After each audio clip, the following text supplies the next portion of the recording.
Hi, this is Active IQ Ambassador Anne Chinoy here today with 5 top tips for helping you improve your running form. So my number one tip would be to run tall. We can do this by imagining there's a helium balloon attached to the crown of the head, pulling us upright.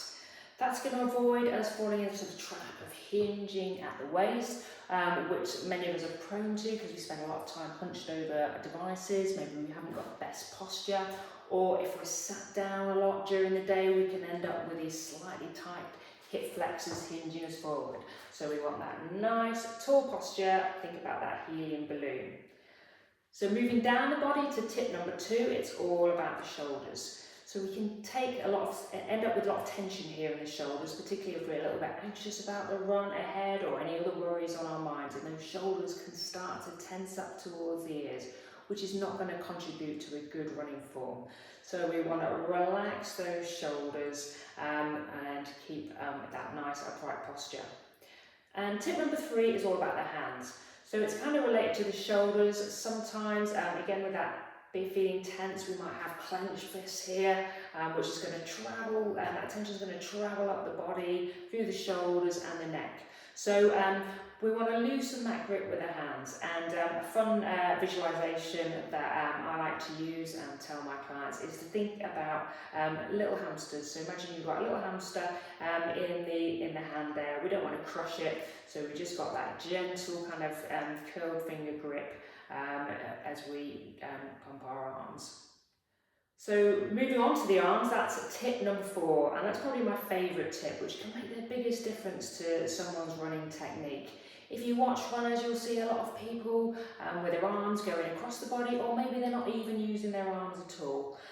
What we're looking for in our best running technique is about a 90-degree bend in the arms, and we want them close to the body.